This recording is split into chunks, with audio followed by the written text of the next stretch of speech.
Your daily dose of sports talk is here. Highlights, interviews, and analysis. From the entertainment capital of the world, SportsWrap with Jason Page starts now. And we welcome you to this Monday edition of the show. Good to have you all with us, all across America and Canada, for the next 60 minutes. A lot of football to get to. Obviously, the Super Bowl, top of mind. Coming off the Seahawks 29-13 conquest of the New England Patriots. My shocked face, which is to say not shocked at all. Sam Yarnell and I will carry you through today. We have some Olympic talk to get to. There was the Waste Management Open out in Arizona yesterday. A wild finish in college basketball to talk about. And here's the best news of all. You ready? We're like 11 days away from the first spring training games. That's all I need. And then the World Baseball Classic is right after. Can baseball just get here? And I know there's this black cloud of doom hanging over the upcoming season because it could be the final season for a while because there could be a work stoppage after this season ends. But I'm just jazzed for baseball. Even though the Yankees didn't do anything to really improve themselves in this offseason, I am jazzed for the start of baseball season. Anyway, we will see how it all shakes out. So a lot to get to over the next 60 minutes, as I said. I'm glad to have you with us. And we start things as we always do on this Monday, time for the big story. And the big story is the Seattle Seahawks. And look, throughout this entire NFL season, we kept asking ourselves the question, who was that team? Who was the it team in the NFL?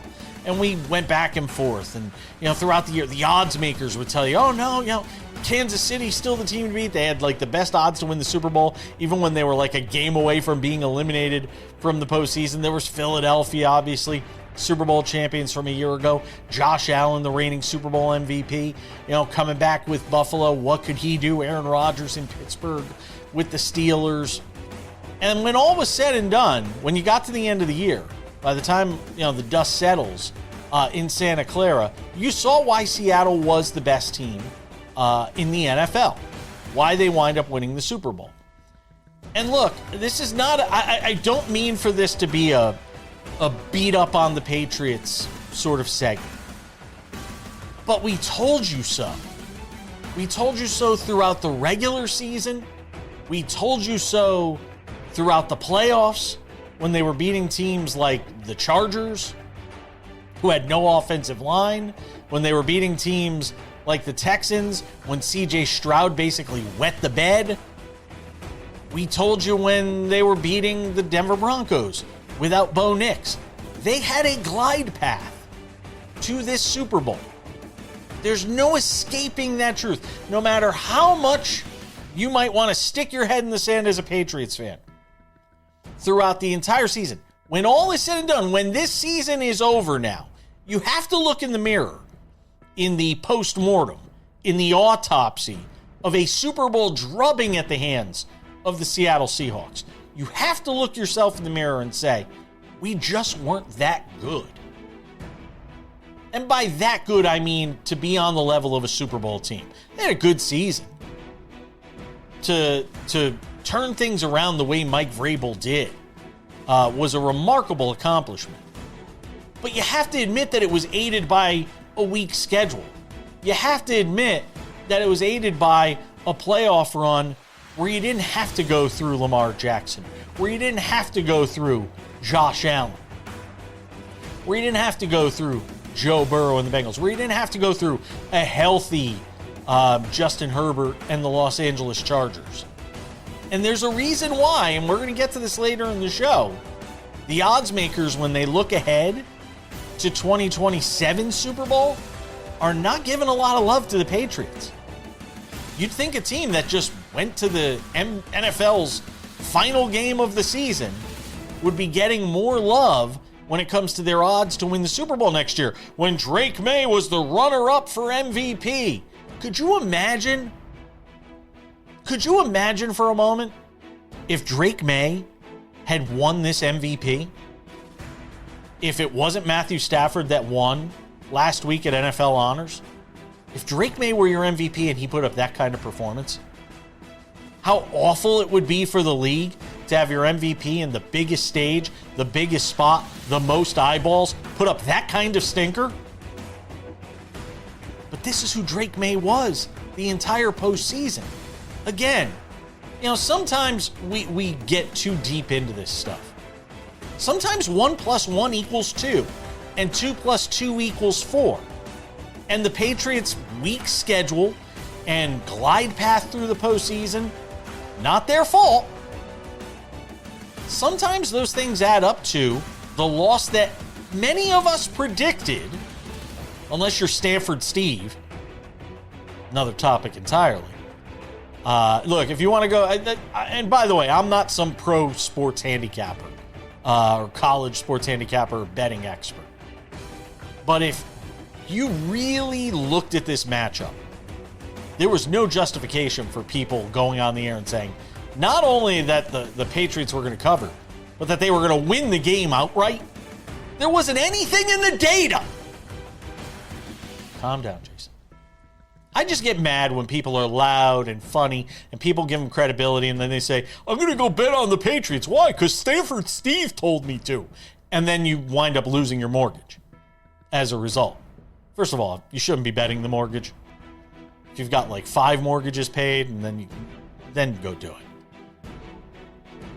But ultimately, there wasn't anything in the data leading up to this game that should have told you take the New England Patriots. Other than homers, other than bias, other than you want to throw a couple of bucks on it just for fun, any real hard American money should not have been put on the New England Patriots in this game. And you saw why. And that's not revisionist. That's not hindsight being 2020. We told you for 2 weeks that this was what was going to happen. I said 27-16, 27-17 consistently for 2 weeks. It was 29-13. So again, not to say I told you so, but I told you so. So hopefully you tailed us and took the advice of our friend Scott Seidenberg, who was on the show last week. And if you were going to take the Seahawks, you altered them to 5.5 as opposed to 4.5. You paid less juice on it. I wonder how the sports books did too. We'll probably find that out in the coming days as well. There's a lot more to get to from this game. Sam Yarnell will join me. We'll get into that. We'll talk about everything surrounding the game, the halftime show, all of that good stuff, and look ahead to next year as well. We're coming back.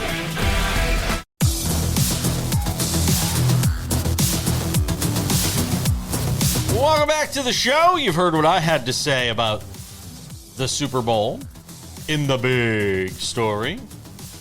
Let's expand the conversation. We are guest-free for the show today, which means Sam and I get to opine on a whole bunch of things related to this Super Bowl win for Seattle.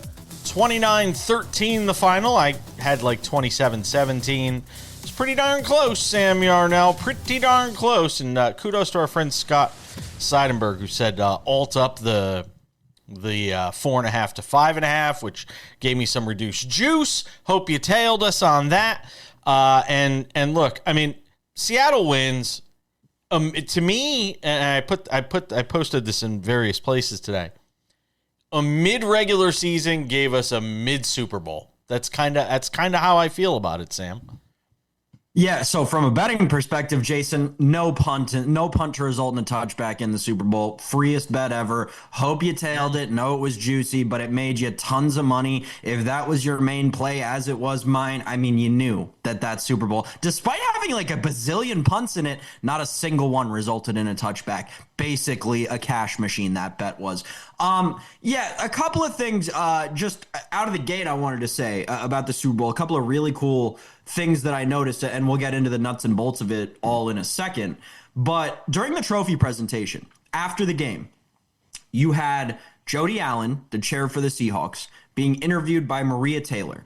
And I sat there and thought to myself, how many times after a Super Bowl have we as sports fans watched a woman interview another woman who was just handed the Lombardi Trophy. I thought that was really cool, and I thought it was like a really cool moment in women's history and for all women in sports last night at Super Bowl 60. Another cool moment between Maria Taylor and the head coach, Mike Macdonald, of the Seattle Seahawks. They were high school classmates. What a full circle moment that is, to have your high school classmate interviewing you or being interviewed or interviewing your high school classmate, I guess, after the Super Bowl. It was such a cool moment to see, and just a couple of those little moments that we get from these big sports events that we put on every year that just make you feel a little more connected from a human element to this multi-trillion-dollar operation that is the NFL. So I thought that was very cool last night out in San Francisco, Jason. But you said it. I thought your tweet was apt. It was very well put.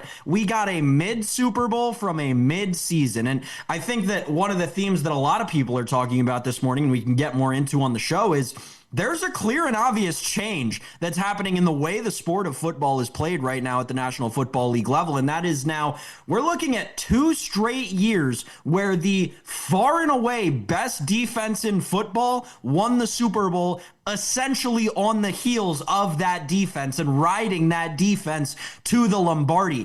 It feels like there's a power dynamic shift, Jason, in the NFL right now, right as all these quarterbacks are starting to get paid these insane amounts of money. They're becoming less and less important to overall team success.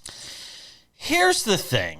And I'm not pouring cold water on what you're saying, because I think there is certainly a modicum of truth to what you're pointing out here. But, you know, as much as we talk about the path for the Patriots to the Super Bowl and them being a product of a weak regular season schedule, and then, you know, C.J. Stroud wetting the bed, no Joe Alt and the offensive line banged up for the Chargers, Bo Nix being out for the Broncos, as much as we talk about that, I mean, let's face it, the Seattle Seahawks, their last 2 games, got the 49ers, who were a mash unit the entire season and in the playoffs, and then a Patriots team that was clearly overmatched and didn't belong in this game. The biggest point to me is you would have gotten a better Super Bowl had you had Denver or Buffalo in this game. And frankly, I think Buffalo might have been the best challenge to watch them try to shut down Josh Allen, who wouldn't get rattled in those spots. That, to me, is sort of is the best argument. I don't know if 2 years in a row of defenses doing what we saw the Eagles do last year and the Seahawks did this year, I'm not 100% there with you yet that there's this titanic shift, that the tectonic plates of the NFL are shifting in such a way that everybody better throw away their zillion-dollar quarterbacks and go invest in a defense. I'm not sure I'm there yet, but it is interesting to see that 2 years in a row that is sort of the trend that is played out. Well, and you look at the conference championships, right? And there's a deeper level of research into this. And off the top of my head, I think it's been at least 3 years since a top 10 fantasy. I know that's a weird way to qualify statistics, but for all purpose statistics in this exercise, I think it's fair enough. I think it's been at least 3 years since a top 5 fantasy quarterback won the Super Bowl. That just says to me that you don't need, look at the quarterbacks that were in the freaking conference championships this year, assuming Bo Nix didn't get injured, right? Bo Nix, Drake May, Sam Darnold, Matthew Stafford. I think coming into the season, you'd be very lucky if somebody had one of those guys in any top 10 quarterbacks list. And I think that's probably a stretch. It's just become very clear and apparent to me that you do not need a franchise quarterback. You do not need a $60 million a year quarterback to win championships in this league now. If you have as stout a defense as we saw with Philadelphia last year, which was the right recipe against sort of a meh, Chiefs offensive line, which was kind of meh all year. If you have, again, the combination of second year quarterback, overwhelmed by the moment, that was clear and obvious. Everybody, my God, could you imagine if Drake May had won the MVP and put up that kind of performance yesterday in the Super Bowl? Oh my God, thank God he didn't win the MVP. That the NFL would have had that guy on its biggest stage, wetting the bed the way he did in that game. And I get it. His offensive line let him down. They were all over him all day. but he made bad decisions. And that was the theme throughout the entire postseason for Drake May, Sam. So I don't know why anybody's shocked that he showed up in the Super Bowl. I hear Dave Portnoy yesterday, he has to be hurt. He has to be hurt. No, this is who he was the entire postseason, you dope. What are you talking about? Stop. Yeah, you're listening to Patriots fans. See, you can't listen to Patriots fans about these things. Listen, with regard to the Drake May MVP thing, I think it's heinous that he was as close to winning the award as he was. I know that Diana Rossini is a great friend of the show, and I love all the work that she does. I think it's absolutely patently ridiculous to get as many votes for MVP as he did. I think, quite frankly, there is now a better argument that Justin Herbert should have won the MVP than Drake May, and they were both guys who got first place votes for the award. Drake May had the worst postseason run by EPA we have ever seen in football. Worse than the corpse of Peyton Manning 11 years ago in 2015. It was just bad. They got quarterback problems in New England. It's as simple as that. Yeah, nobody will want to say that coming off the year that he did. We have more to get to. By the way, Jason Myers, nice game as well. We're coming back.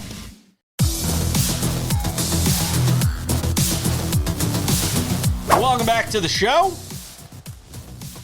Breaking down everything that happened at the Super Bowl. Coming up in 10 minutes. It's never too early to look ahead to 2027. The 2027 Super Bowl in Los Angeles, where we will be the world's longest tease, the 51-week tease. We will be on Media Row next year for the Super Bowl. Who will be in that game? Sam and I will talk about that coming up in about 10 minutes and have a ridiculous conversation that we have no chance at being right about.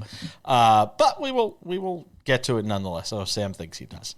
All right, Sam, let's talk about everything, that sort of enveloped this day yesterday. And it was, obviously there's Bad Bunny, who you see there on the screen, but there was Green Day in the pregame, who I thought sounded actually really good. Billy Joe Armstrong could still hit the notes there. So I thought that was pretty cool. They have the typical pomp and circumstance that comes with the game. They had the old Super Bowl champions there and them coming out of, I don't know what that little house was, that little traveling caravan thing. That was crazy. They were spawning in the middle of the field. Yes, that was kind of odd. But you had that. I thought, Charlie Puth did a nice job on the anthem. Hope you took the under.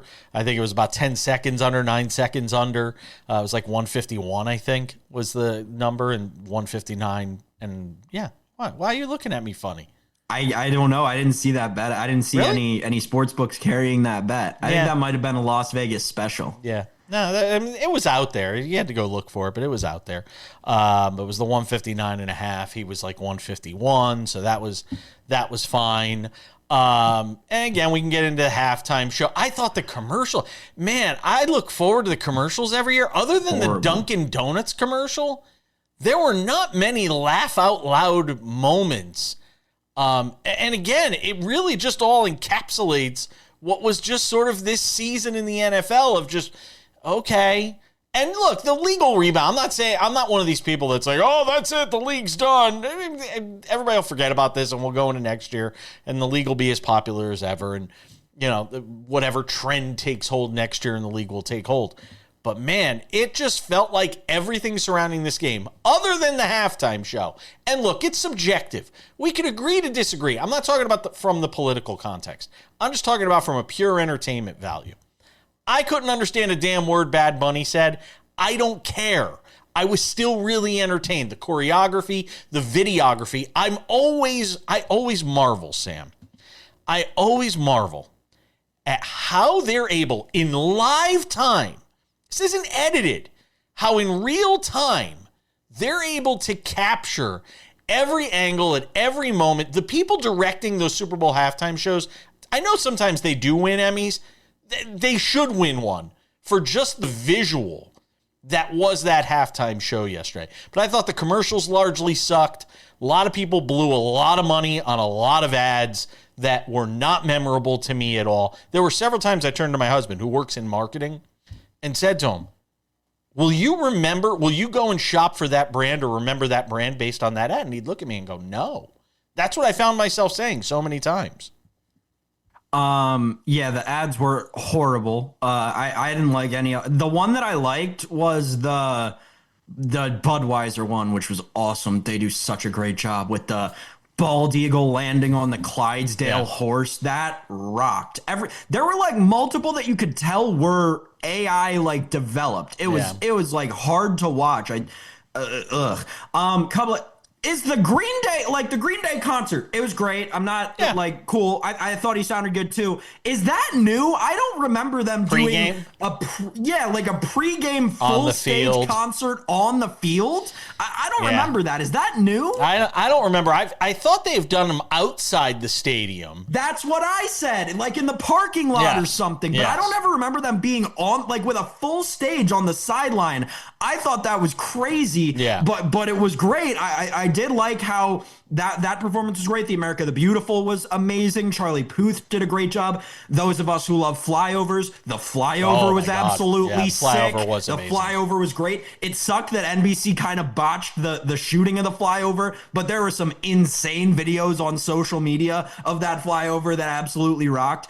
And the halftime show was outstanding. I literally, a little bit different for me, right? I did understand everything that Bad Bunny was saying. I have spoken Spanish since I was a very, very little kid. So that kind of music is one that is somewhat familiar to me. However, I was always more of an Ozuna guy growing up. But all that said, I love Bad Bunny's music. I think he did an incredible job performing. I thought, what'd you say? I said Benito. Oh, I thought that all of the different elements that there was a very fine line that he had to walk, and he did an incredibly graceful job walking down that line the entire performance. I didn't think it was too much one way or another. No. And I thought that he did an incredible job, like in this incredibly difficult time that we find ourselves in, no matter who you are. He did an insane job of just bringing everybody together. Like whether you understood the music, whether you didn't understand the music, you were dancing in your living room and enjoying the show. And like, that's what it's all about. And I thought it was great. Yep. I was tapping my feet to it. Gasolina. But I please don't come after me for like trademark or anything like that. That was the only song that I kind of got into. Lady Gaga, terrific. I mean, I could watch her sing the phone book and I'd be okay with it. She was cool. I have to say something though. I didn't know that. I had to do like a 5 times over and check social media to know that was Ricky Martin. Whew. Wow. Good looking guy. Good looking fella. Well, a lot of work done. Let's just call it what Doesn't it matter. is, man. Good work. Good work, whoever did it. That's a lot of work. I was watching the game with my girlfriend, and I turned to her and I said, that is one handsome gentleman right there. Another thing from that performance, that couple got actually married. Yes, thank you. That's awesome. Yes, they actually got married. They invited Bad Bunny to their wedding, and he was like, no, come get married at the Super Bowl. Yes, that was cool. Pedro Pascal had a cameo on the stage during the show. And I'm sitting there saying, how do they get this all out onto the field in the few minutes that Maria Taylor and the guys at halftime are sitting there breaking down? It blows my mind what they are able to do. I'm telling you, the behind-the-scenes stuff on those halftime shows is simply amazing. All right, is it too early to talk about next year's Super Bowl? Because there is one number in Vegas that might shock a lot of Patriots fans when they hear about it as it relates to the odds to win next year's Super Bowl. We will get to that. We've still got the Olympics to talk about. U.S. has its first couple of gold medals. We'll get into that. Odds and ends still to come. Don't go anywhere. Lots more to do on this Monday edition of Sports Wrap.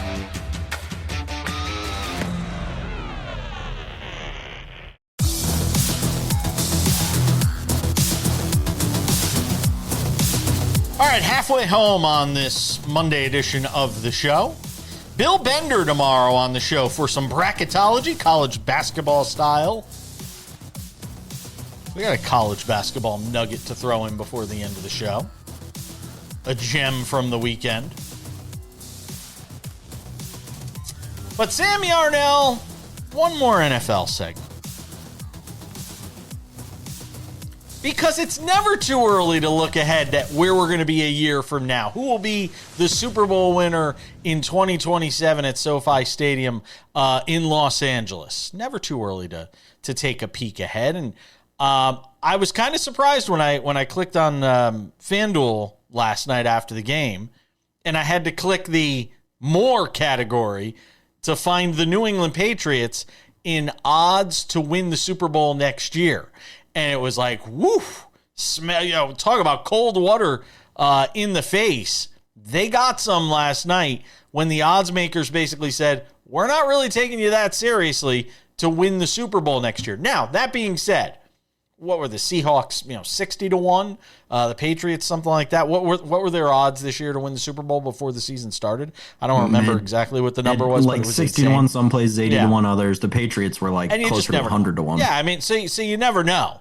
But when you look at the odds for next year's Super Bowl, for those who are feeling anxious and want to throw some money down on something related to the NFL, it is the Seahawks leading the way, plus 750, the best odds to win the Super Bowl next year. The Los Angeles Rams come in at second at plus 800, and then it's the Ravens at 12-1 along with the Bills, the Packers at 13-1, the Chargers coming in at 15-1 along with the Eagles, the Lions at 16-1, the Chiefs at 16-1, and then the Patriots at 17-1 coming off a trip to the Super Bowl. Sam Yarnell, they are 17-1. Surprising or not?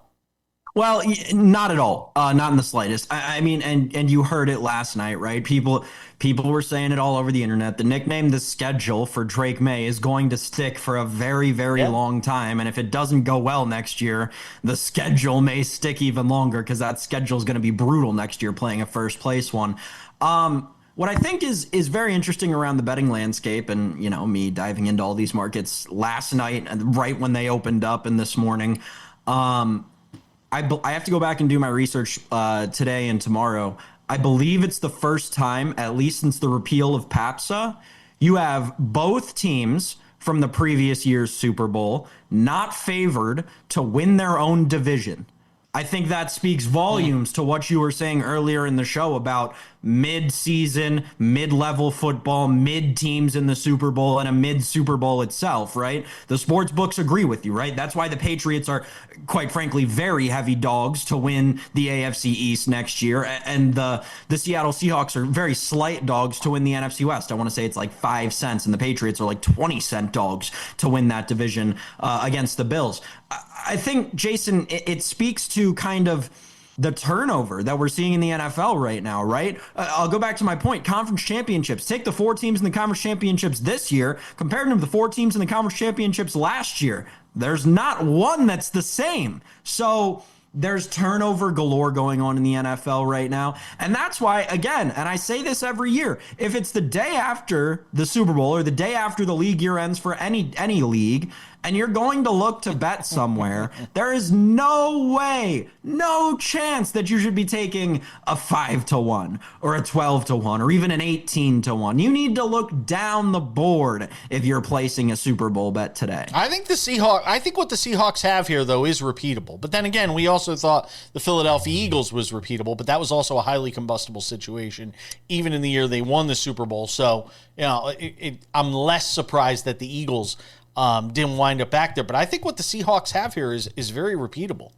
It's a good point. I think that the Seahawks will need to be wary of the same thing the Eagles were, right? The Eagles lost coordinators, lost Kellen Moore to the head coaching job in New Orleans, and you saw that unit fall off of a cliff. I mean, off of a cliff. Now, speaking of Cliff, not really, but speaking of Clint, the Seahawks will now need to be careful of not letting that exact same thing happen to their team. They're losing Clint Kubiak to go be the head coach of the Las Vegas Raiders. They need to make sure they don't do what the Eagles do and let that unit fall off after their coordinator leaves.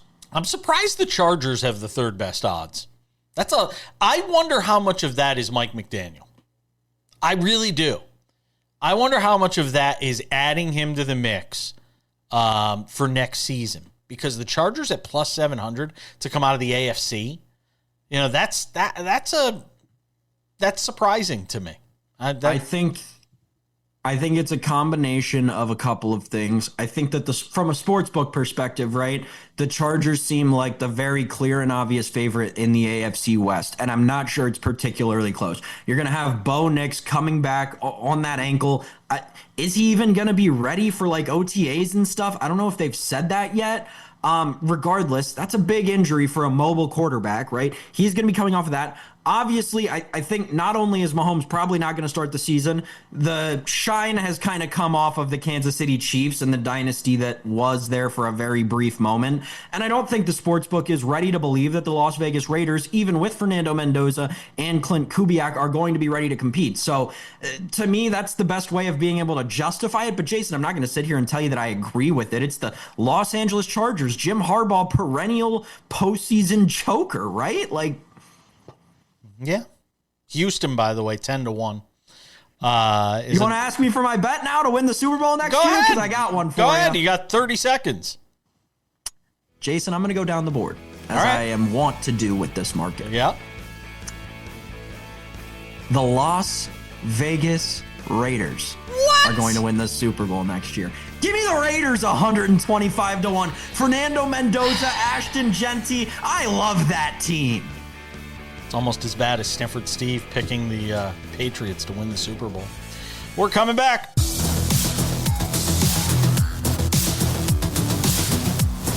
Welcome back to the show. Continue the conversation. 10 minutes from now, it's odds and ends to wrap things up. Sam Yarnell, the Winter Olympics continue in Milan. All over Italy, for that matter. I watched the opening ceremony, which they did in like a bunch of different venues. It was kind of cool. And by the way, talk about great performances. We talked about, Bad Bunny and the halftime show. And again, it's all subjective. I've made it a point to say this for years. You could put 10 people in a room, have them watch this show. 5 will love it, 5 will hate it. That's the nature of what we do for a living. Media, entertainment, all of these things. Very highly subjective. One thing is not subjective. Andrea Bocelli makes the difficult look easy every time. That dude opens his mouth and just beautiful things come out of it. Musically speaking. Just fantastic. I watched him at the opening ceremonies last week. I watched it live, actually, because they show it again at night, the NBC version, but I watched it live on USA with Terry Gannon sort of talking about the festivities. And man alive, Andrea Bocelli. I mean, they always say the great ones make it look easy in sports. The great ones make it look easy singing, too. The guy looks like no effort goes into it, and just the sound that comes out of his mouth, amazing. The Olympics well underway. They were already underway before the opening ceremonies, which I always think is funny. They go and say, "Oh, the Olympics have officially begun." No, they officially began like 3 days earlier. But they've already ended for Lindsey Vonn, and this was just heartbreaking to watch.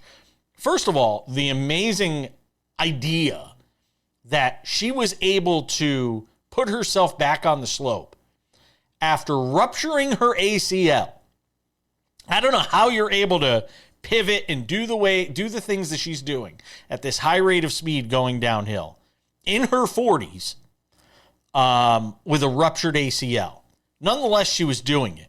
And then 13 seconds into her run on Sunday, absolute disaster strikes. There it is, with her pole clipping a gate as she was coming around, and she goes airborne. She fractures her leg. They have to airlift her off the mountain. It's not like you could just, roll a cart out there and roll her off the hill. They had a helicopter.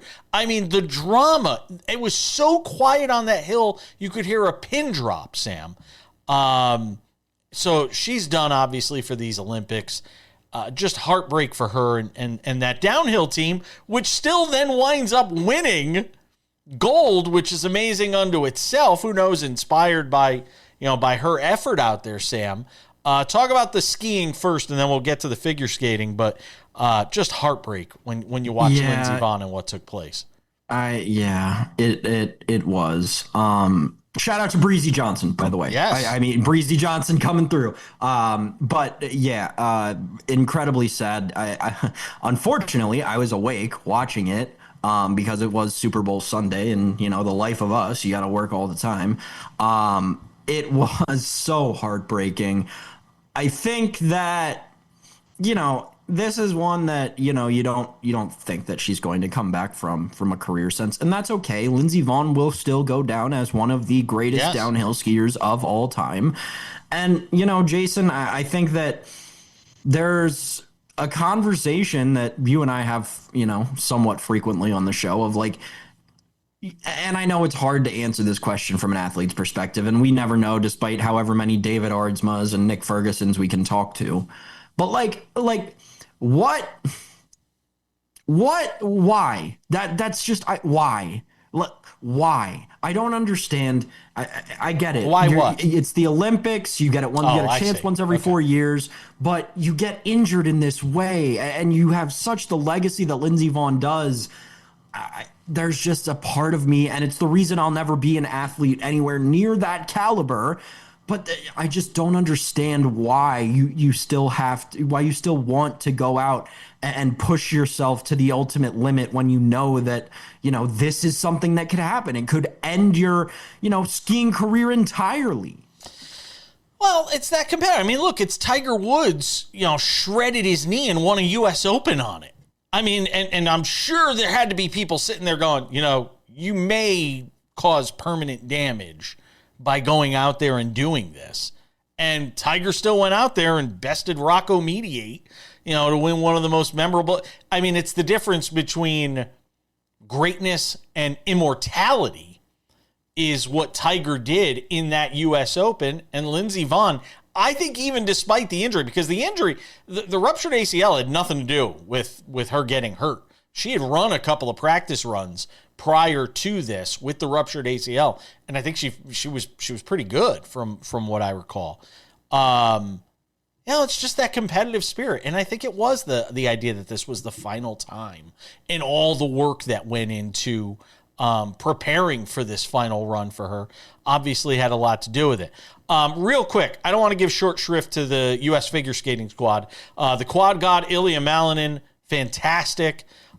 Did his thing on the slopes, did his thing on the ice. And he wasn't even as good as he could have been. And the U.S. still wins team gold at the Olympics, Sam. We've still got plenty of hockey to get to. There's the women's team, which has been, basically spit stomping their opponents so far. We'll have the men's ice hockey still to come as well. So there's a lot to still sort of ingest at these Olympic Games. I'm not fully engrossed in it yet. Yeah, they got the timing of this wrong. Like, I don't know who the Olympic committee or whatever. We got to rework the timing of this event. It just feels misplaced. I don't know. I couldn't put my finger on it exactly why. It just feels like no one knows it's going on somehow. All right, we got odds and ends around the corner. You're not going to want to miss it next.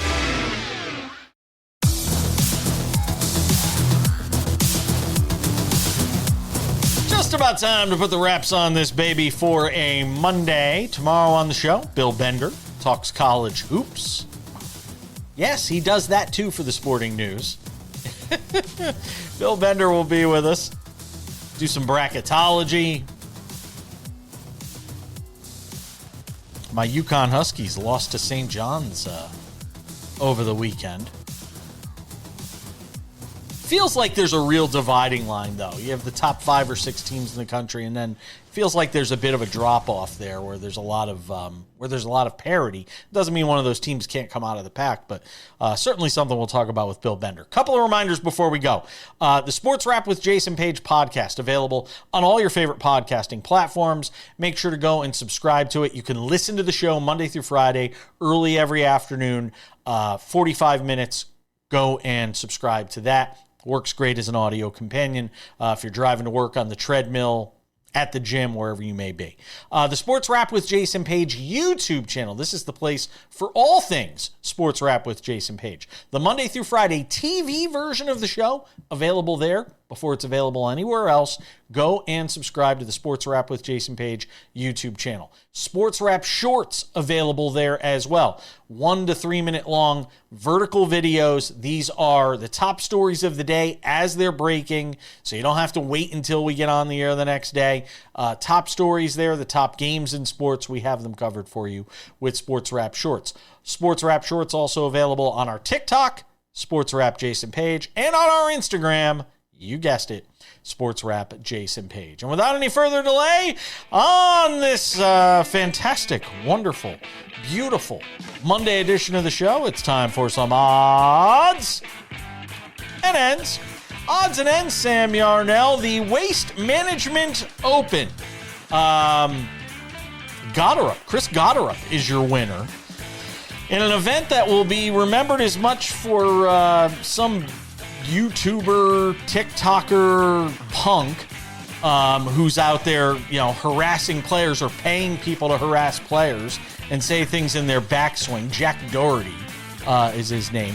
A guy who's so brave, by the way, to do the things he does that he walks around with a bodyguard who's the size of an NFL linebacker. God, I wish I came across this punk just once. I really do. And he got banned for life, by the way. Good job by the PGA Tour. Banning him for life from going to any other PGA Tour events after the crap he pulled. But you have Hideki Matsuyama, who basically implodes in the final round, especially late. He's got guys yelling in his backswing while he's putting. He's got guys yelling in his backswing on the playoff when he's trying to drive the golf ball. It gets eerily quiet when Chris Gotterup is out there, though. Just a terrible look at the Waste Management Open. But congratulations to Chris Gotterup, a winner on the PGA Tour again, Sam. Yes, nothing like the wasted management. Listen, yeah, the Jack Doherty thing, I'm not going to waste my time with that. He's like a loser who gets his pockets lined by like 8 and 12-year-olds. I don't really care. That's not, I'll tell you this, it's not a long-term business plan the Doherty Incorporated has going on over there. We'll just say that. Shout out to Little Silver, New Jersey's own Chris Gotterup. Another outstanding performance. I'll tell you, man, in it was like the last third of the season last year, and he's carried it into this year. Chris Gotterup is lighting the freaking world on fire in golf right now. And yes, it is as much, you're right, about Hideki's choke over the course of... It's not even really the last day, Jason. It started on Saturday, and it was bad. It was on the back nine for him on Saturday, and he just could not get his head right from there after... You feel for Hideki, but he's a guy who's been around. You trust him to get things right. Chris Gotterup is up and coming in the PGA right now. This guy might be the next Scotty challenger. Say this as well. For Scotty, he was dead and buried after the first round. He finished tied for third. I mean, he's just amazing. Like, he actually was in the mix in this thing on Sunday after being awful in the early parts of the tournament. Give me a little bit of college basketball. Seth Trimble, the game winner just before time expired, North Carolina fans. Don't storm the court. No, don't do it. It was almost a game winner at the buzzer. They had to clear the court. Then Duke got another opportunity. They couldn't get the bucket. Good win for North Carolina against number 4 Duke. By the way, are we okay with court storming when a number 14 team beats a number 4? I know they're a hated rival. I know it's UNC Duke. But stop it right now. It is UNC Duke. It is the most famous rivalry in college basketball. It is a top 3 most famous rivalry in North American sports. It is yes, you can storm. I don't care if one of those teams. I don't care if you're a ranked team beating an unranked team. You can storm the court in UNC Duke, no matter when, no matter where, no matter who beats who. Court storming always allowed in that rivalry specifically. I think that it was hilarious that they had to spend more time cleaning up the court than they actually did playing the game after they cleaned up the court. That's always funny. And I was watching this game live, and there was a part of me, as there had to have been a part of lots of these North Carolina fans, that thought, wow, Duke's really going to win this game, aren't they? It's going to be that stupid Duke magic, and they're going to just tip one in from 130 feet, and we're going to go to overtime. I don't know, man. This game had everything in it. Yeah. You had to watch it. You had to be there. But it was a magical finish, Jason. You are right about that one. Seth Trimble took 1-3 in the game, and he made it. Nails. There you go. That's all you can Onions, ask for. as Bill Raftery would say. Absolutely. That's going to wrap it up for us on this Monday edition of the show. Thanks to you, Sam Yarnell. Thanks to all of you at home for watching. Again, we'll do some college basketball talk on the show tomorrow and every week for the remainder of the season with Bill Bender of the Sporting News. Until Tuesday, I'm Jason Page. That's your Sports Wrap. We'll see you later.